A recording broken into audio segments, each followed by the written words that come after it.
గోదావరి నది ఒడ్డు తీరాన గ్రామంలో విష్ణు అనే యువకుడు ఉండేవాడు. అతను చాలా తెలివైనవాడు. కాని తండ్రి చిన్నప్పుడే చనిపోవడంతో తల్లి లక్ష్మమ్మ కూలి పని చేస్తూ కొడుకును పెంచింది. ఒకరోజు కొడుకు తన అమ్మ లక్ష్మమ్మతో, అమ్మా, ఏదో ఒకరోజు నేను పెద్ద వ్యాపారం అవ్వాలి. అప్పుడు నువ్వు ఏ పనికి వెళ్లకుండా ఇంట్లో సుఖంగా ఉండాలి. అదే అమ్మా నా చిరకాల కోరిక. చాలే విష్ణు, మన కలలన్నీ కలలుగానే మిగిలిపోతాయి. మన ఇంటి వాళ్ళు వ్యాపారం పెట్టాలని అనుకుంటే సరిపోతుందా? మన దానికి తగ్గ మదుపు ఉండవద్దు. ఎక్కువ ఆలోచించకుండా నిద్రపో. అవన్నీ మన వల్ల అయ్యేవి కాదు నాయనా. నువ్వు చూస్తూ ఉండమ్మా, ఏదో ఒకరోజు నువ్వు నన్ను మెచ్చుకునేలా చేస్తాను. ఈ ఊరు నన్ను చూసి గర్వపడేలా చేస్తాను. అలా విష్ణు తను పెట్టాలనుకున్న వ్యాపారం కోసం ఆలోచిస్తూ నిద్రపోయాడు. మరుసటి రోజు ఉదయం విష్ణు తన స్నేహితుడైన రాజు దగ్గరికి వెళ్ళాడు. రే రాజు, వస్తావా? అలా గోదావరి ఒడ్డుకెళ్ళి చేపలు పట్టుకునొద్దాం. ఇద్దరం వెళ్తే అలా సరదాగా కాసేపు సమయం గడిపినట్టుంటుంది. అలాగే చేపలు పట్టి ఇంటికి కూడా తీసుకొని రావచ్చు. సరే విష్ణు, వస్తాను.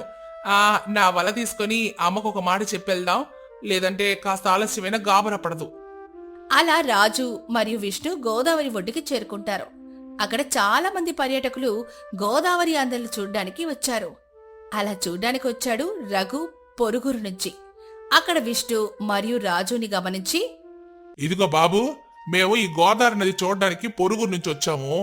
పొద్దున అనగా వచ్చాం. బాగా ఆకలిగా ఉంది. ఇక్కడ దగ్గరలో ఏమైనా తినడానికి భోజనశాల లాంటివి ఏమైనా ఉన్నాయా? అయ్యో, ఎంత పని అయిపోయింది. మీకు భోజనం దొరకాలంటే సుమారు కిలోమీటర్ దూరం వెళ్ళాలి గాని మరి దగ్గరలో అయితే ఏమీ లేవండి. అవునా, సరేనండి. అవసరం కదా, ఎంత దూరమైనా వెళ్ళాలి, తప్పదు. విషయం చెప్పినందుకు ధన్యవాదాలు బాబు. పర్లేదండి. మా ఊరికి పొరుగు నుంచి వచ్చిన వాళ్ళు ఇబ్బంది పడకుండా ఉంటే అదే చాలు. అలా అతను వెళ్ళిన తర్వాత, ఒరే, నాకు ఒక మంచి ఆలోచన వచ్చిందిరా. ఎప్పటి నుంచో అనుకుంటున్నా వ్యాపారం మొదలు పెట్టాలని. అసలు మనమెందుకు ఈ భోజనశాల ఏర్పాటు చేయకూడదు? ఎలాగో వచ్చిన పర్యాటకులు ఇబ్బంది పడకుండా మనకు మంచి లాభాలు రావచ్చు. అవును విష్ణు, నాకు అసలు తట్టనే లేదే. ఇదేదో మనకు బాగా కలిసొచ్చేలా ఉందిరా. నువ్వేం చేద్దామన్నా నా పూర్తి సహాయ సహకారాలు నీకుంటాయి. సరేరా, నేను అమ్మను కలిసి పూర్తిగా ఆలోచించుకుని ఏ మాట చెప్తాను. ఇప్పటికైతే ఈ చేపల్ని పట్టుకుని ఇంటికెళ్దాం. విష్ణు, ఏంటి ఈరోజు ఎంత వేళైనా ఇంటికి చేరలేదు? ఎక్కడికి వెళ్ళావురా నాన్నా? ఇంట్లో ఒక్కదాన్నే ఉండని కాస్త తొందరగా వస్తానే అన్నావు. అమ్మా, ఎక్కడికి వెళ్ళలేదు. నా స్నేహితుడు రాజుతో కలిసి అలా నది ఒడ్డుకి కాసేపు కాలక్షేపం కోసం వెళ్ళాం. కానీ అమ్మా, ఇలా రా, కూర్చో. నీతో ఒక ముఖ్యమైన విషయం చెప్తా. ఏం నాయనా, ఏందంత ముఖ్యమైన విషయం చెప్పు. ఎన్నడూ లేనిది ఏంటిది? ఏదైనా సహాయం కావాలా? అవునమ్మా, నా మనసు నీకు బాగా తెలుసు. అదే ఎప్పుడు నీతో అంటూ ఉండేవాడిని కదా వ్యాపారం చేయాలని. ఇప్పుడు నిర్ణయం తీసుకున్నా. మన గోదావరి నీటి మీద భోజనశాల ఏర్పాటు చేయాలనుందమ్మా. అవునా? ఇదేదో కొత్తగా ఉందిరా. అలాంటి భోజనశాల మన చుట్టుపక్కల గ్రామాల్లో ఎక్కడా లేదే. కనుక ఈ వ్యాపారం నీకు బాగా కలిసి రావచ్చు. కానీ దానికోసం పెద్ద మొత్తంలో డబ్బులు కావాలి కదా నాయనా. ఏం చేద్దాం? డబ్బు విషయమై నిన్ను సంప్రదించానమ్మా. అదే మన ఊర్లో అప్పిచ్చే షావుకారు సుబ్బారావు లేడు?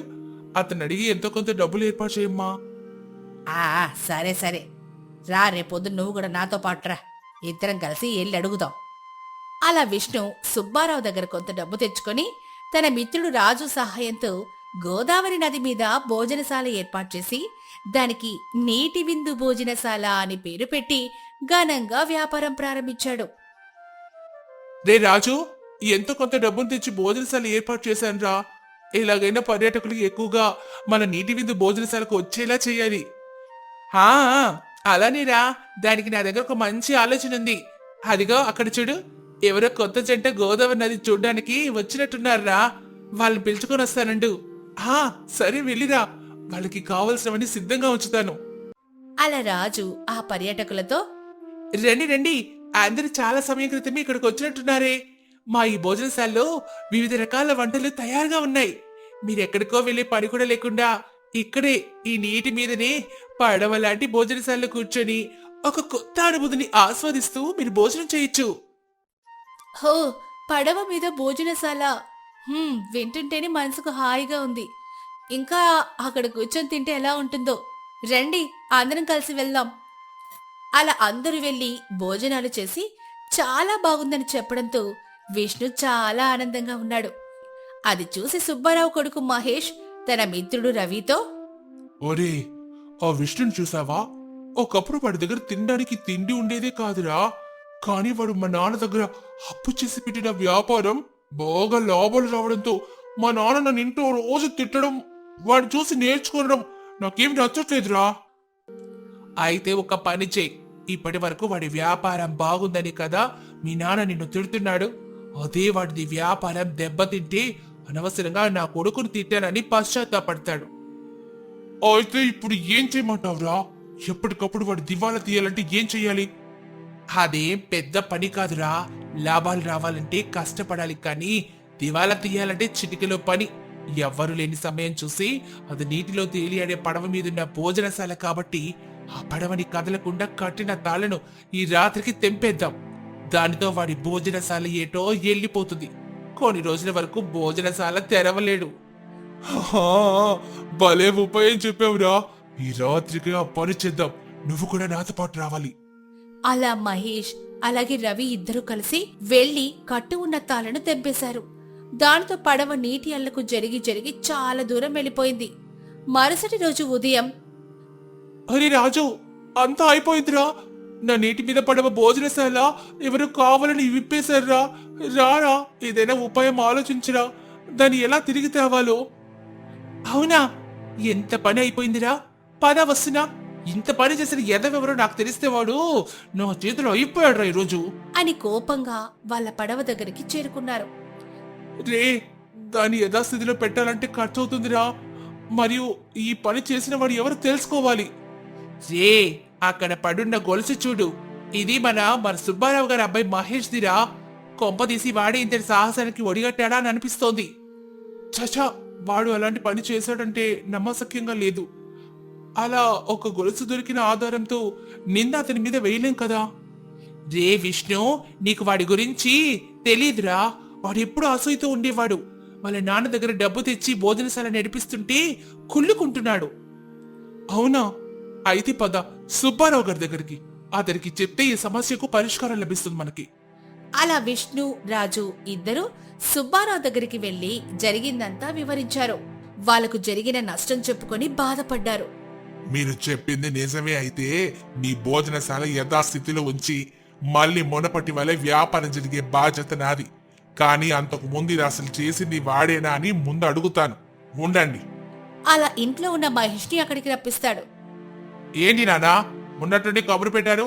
ఏమైనా పని పడిందా నాతో? అదే, మన విష్ణు వ్యాపారం నష్టపోవాలని ఎవరు అతని మీద కుట్ర చేశారంట. కొంపదీసి ఆ పని నువ్వే చేశావా? అయ్యయ్యో, అలాంటి పనులు నేనెందుకు చేస్తాను? అయినా ఇప్పటి వరకు ఆ చుట్టుపక్కల కూడా నేను వెళ్ళలేదు. అవునా, అయితే మరి ఈ బంగారు గొలుసు ఎవరితో చెప్పగలవా? సరిగ్గా చూసి చెప్పు. అది నాదే. ఎక్కడో పడింది రాత్రి. రాత్రి నుంచి వెతుకుతూనే ఉన్నాను. ఎక్కడ దొరికింది మీకు అది? అది విష్ణు వాళ్ళ భోజనశాల దగ్గరలో పడుంటే తెచ్చిచ్చాడు. ఆయన ఇంత పని చేస్తావని కళ్ళలో కూడా అనుకోలేదు. ఎందుకు నా పరువు తీస్తావు? నీ తీరితే పట్టుదలతో ఏదైనా సాధించుకుంటావు అనుకున్నా గానీ మరి ఇలాంటి పనులు చేస్తావనుకోలేదు. నాన్నగారు, తప్పైపోయింది. నా తప్పుని తెలుసుకున్నాను. నా జీవితంలో ఇలాంటి తప్పులు ఇంకెప్పుడు చేయను. నన్ను మన్నించండి. నేను చేసిన తప్పు నేనే సరిదిద్దుకుంటాను. నాకు ఒక్క అవకాశం ఇవ్వండి నాన్నగారు. అలా సుబ్బారావు మందలించటంతో విష్ణుకి క్షమాపణలు చెప్పి తన మనుషుల్ని రప్పించి మొత్తం భోజనశాల మునపటి కంటే అందంగా ముస్తాబు చేసి తిరిగి విష్ణుకు అప్పచెప్పాడు. విష్ణు, ఇక నీ వ్యాపారానికి తిరుగుండదు. నిస్సందేహంగా తిరిగి వ్యాపారం మొదలుపెట్టు. ఈ రోజు నుంచి నేను కూడా నీ మిత్రుణ్ణే. ఏం సహాయం కావాలన్నా నన్ను అడగొచ్చు. నీలో ఇంత మార్పు వస్తుందని అనుకోలేదు. అయితే మా భోజనశాల నీటి మీద ఉంటుంది కదా. సాయంత్రం వేళల్లో పాటలు, కచేరీ అలాంటివి పెడితే ఇంకా బాగా వ్యాపారం జరుగుతుంది అని నా నమ్మకం. మరి ఆ పని నువ్వే ఎందుకు చేయకూడదు? ఓ, తప్పకుండా విష్ణు. నన్ను నీ వ్యాపారంలో కలుపుకుంటున్నందుకు ధన్యవాదాలు.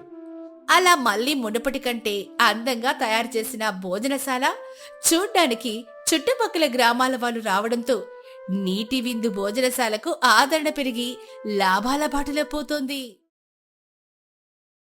ప్రతి ఊర్లో ఒక చెరువు ఉంటుంది. అలాగే ఇప్పుడు మనం చెప్పుకునే కథలో కూడా ఒక చెరువు ఉంది.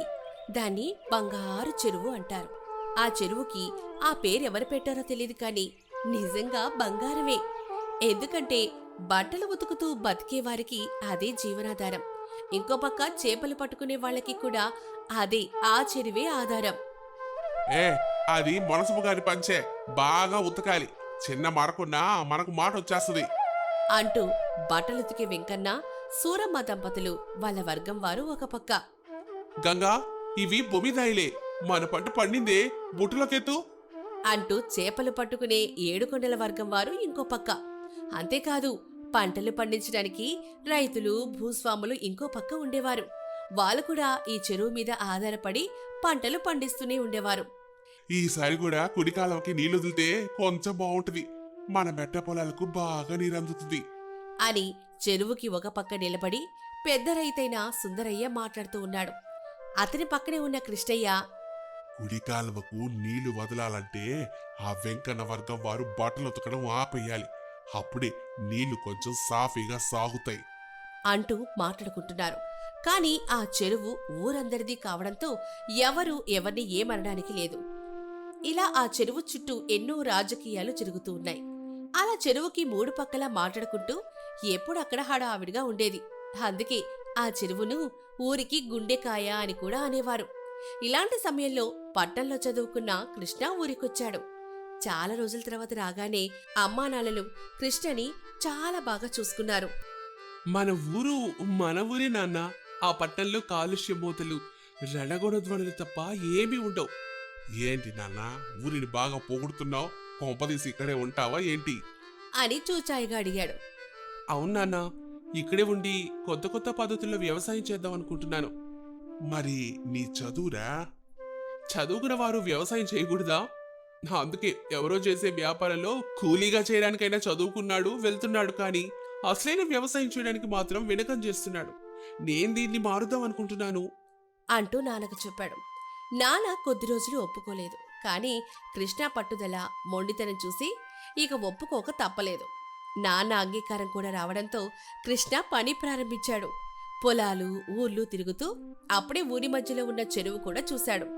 చెరువుకి ఒక పక్క చెత్త పేరుకుని పోయింది, ఇంకో పక్క బట్టలు ఉతికే షాంపులు కలుస్తున్నాయి. చేపలు పట్టాక వాటి వ్యర్థాలు కూడా అక్కడే వదిలేస్తున్నారు. ఇంకో పక్క అయితే పంటకి కొట్టే పురుగుల మందు కూడా ఇలాగే చెరువులో కలుస్తోంది. ఇదంతా చూసిన కృష్ణ ఊరి అందర్నీ పిలిపించి పంచాయతీ పెట్టాడు. చూడండి, రసాయనాలు, షాంపూలు, చేపల వ్యర్థాలు అన్ని చెరువులోకి వస్తున్నాయి. ఇవన్నీ చెరువులో కలుస్తున్నాయి.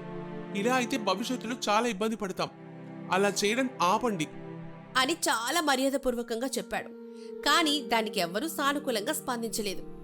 బట్టలు ఉతికేటప్పుడు 4 సుక్కలు కలుస్తాయి, ఆ మాత్రం దానికే చెరువు ఎండిపోద్దా?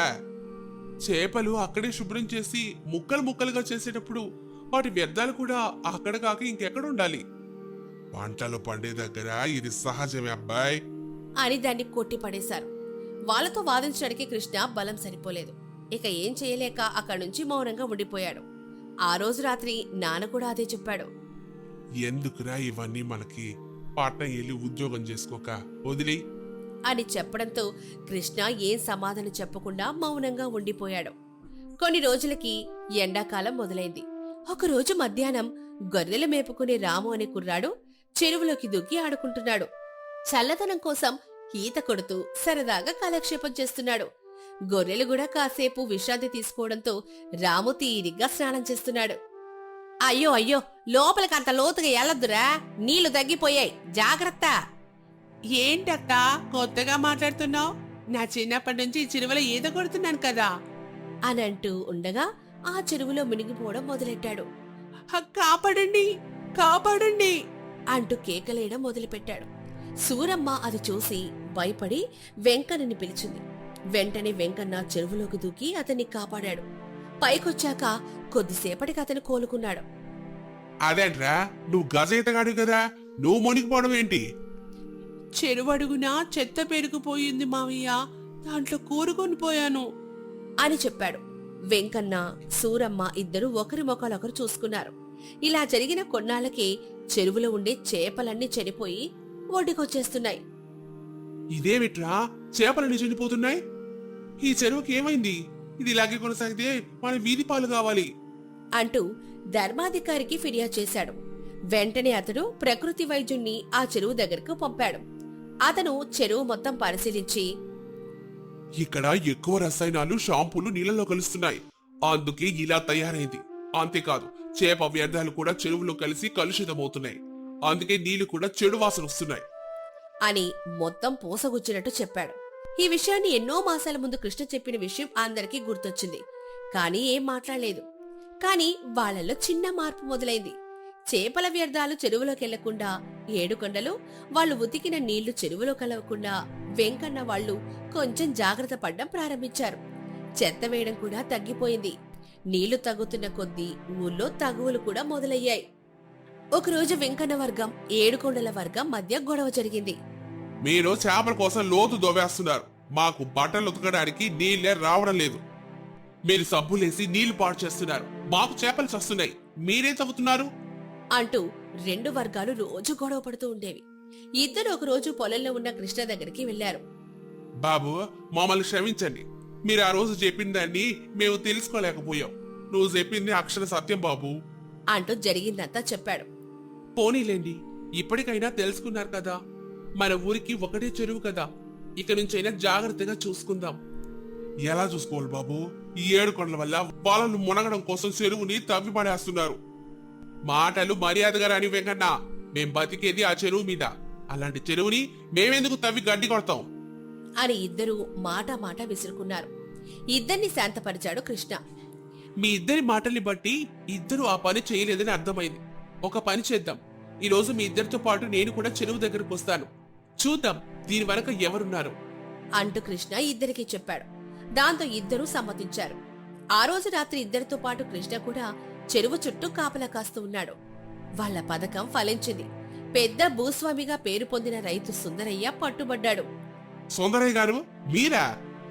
ఊరికి పెద్ద మనిషి వయ్యుండి ఇవేం పాడు బుద్ధులండి అంటూ ఇద్దరూ సుందరయ్యని తిట్టడం మొదలుపెట్టారు. మీరొక్క నిమిషం ఆగండి. సుందరయ్య గారు, మీలాంటి అనుభవజ్ఞులు చేశారంటే ఖచ్చితంగా ఏదో అర్థం ఉంటుంది.